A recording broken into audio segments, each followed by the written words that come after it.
I'm an earth scientist, a geologist. When I walk a rocky shore of my home place, the Salish Sea, or hike among the nearby coastal mountains, or paddle one of our rainforest rivers, I search for clues that reveal the story behind the landscape. For me, it's all intriguing detective work.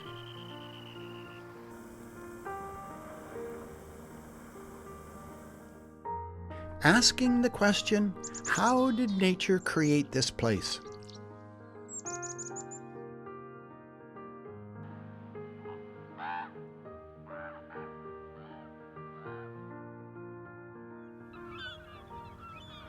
The Salish Sea region hosts many remarkable landscapes, but when it comes to unique geological features, Garibaldi Provincial Park has few rivals. For a geologist like me, it's heaven. The entrance to Garibaldi is guarded by the barrier, a great crumbling wall of lava. The stunningly blue waters of Garibaldi Lake, tinted by glacier flower, are held back by a lava flow. Around the lake rise half a dozen volcanoes of all shapes, sizes, and hues. Its glaciers are accessible, descend from granite spires, and their meltwaters spread vast gravel outwashes. And all this set amid heather-topped ridges and meadow-filled valleys, flush with alpine flowers.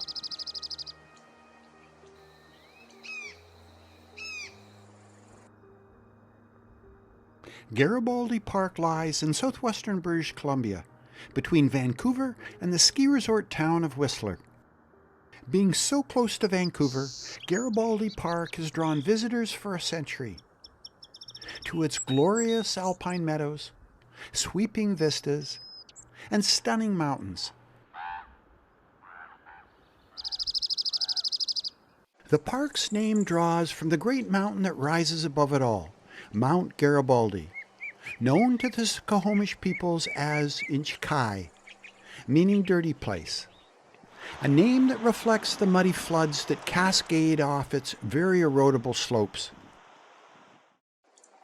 Inchikai is sacred to the Squamish peoples, a place that provided refuge during a great flood.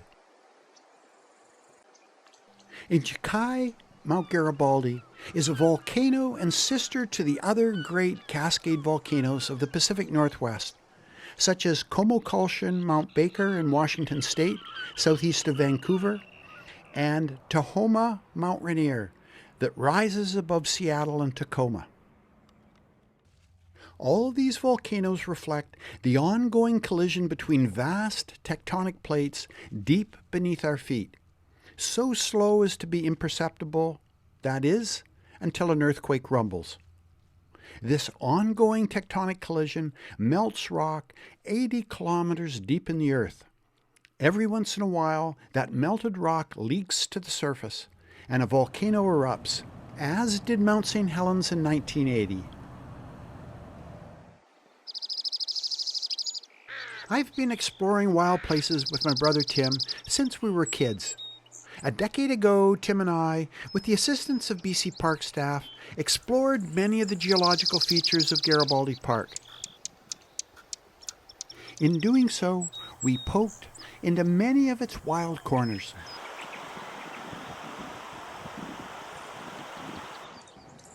I knew that this epic landscape had attracted many geoscientists over the years, but one stood above the rest, Dr. Bill Matthews. Back in the late 1940s, Bill took on the task of deciphering the volcanic geology of Garibaldi Park. Bill determined that the Black Tusk was an eroded remnant of an ancient volcano, the Great Cliff of the Barrier as the place where an ancient lava flow collided with a glacier, and the Cinder Cone as a glacier-sculpted volcano.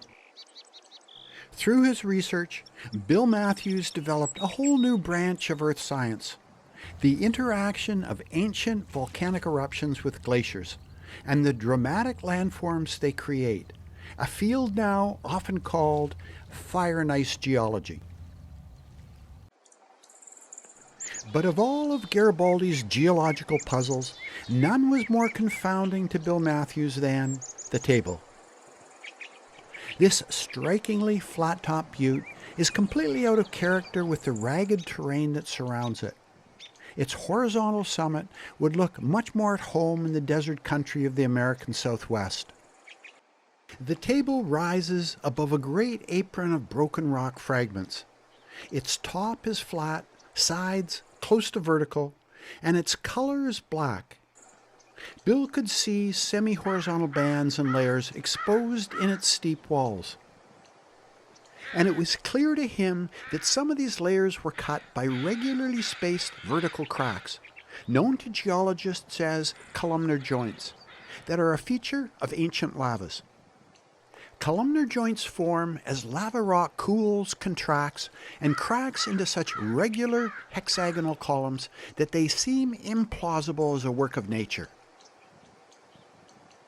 From those observations, Bill had to conclude that the table was a pile of lava layers, one atop the other. But that confounded him. Lavas usually flow for long distances, yet these lavas were confined to the very small area of the table. No other similar lavas occur anywhere in the surrounding landscape. So Bill seized on a revolutionary explanation. He interpreted that the mountain was a volcano, but a very unusual one where fire met ice. He knew of the modern volcanic eruptions in Iceland that occur under glaciers, and reasoned that the table erupted during the Ice Ages, at a time that ended just 11,500 years ago, when thick glaciers covered the Garibaldi region and most of the rest of Canada. More recent geological investigations have since refined, but not dramatically changed, Bill's interpretation. These cartoon cross-sections of the volcano and glacier illustrate Bill's interpretation. The volcano erupted at the bottom of the glacier, the heat of the lavas melting a hole above it. The lava could only flow a short distance before being cooled to rock by the glacier walls. Successive lavas built the volcano upwards until the lava pile was near to the height of the glacier surface.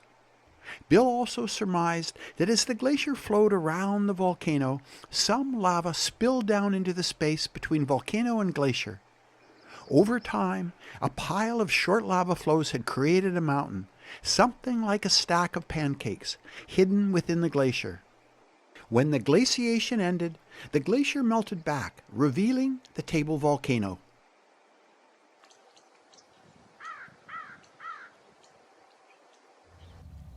Had you been able to fly over the table volcano during its eruption, you'd have seen a vast glacier with a steam cloud rising from a great hole in its surface, and, peering in, the glow of hot lavas. Today, that's Garibaldi Park's The Table, continuing to intrigue and confound those who gaze its way, a unique mountain with a unique story. Dr. Bill Matthews went on to become a legend among British Columbia's geoscientists. Over a 65-year career, he published over 100 scientific papers and changed the way we look at landscapes throughout British Columbia. And Bill changed my life. When I was a young geologist, I went on field trips where he introduced me to the roadside geology from Vancouver to Whistler, and that became a lifelong passion of mine.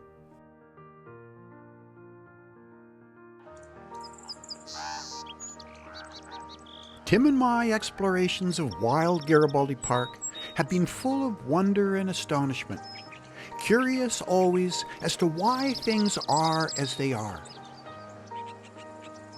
Always on the lookout for nature's clues that tell of her age-old stories.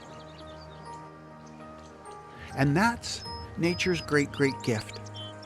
Nature sparks our imaginations, stokes our sense of wonder, and invites us to pay attention to the remarkable natural world that surrounds us.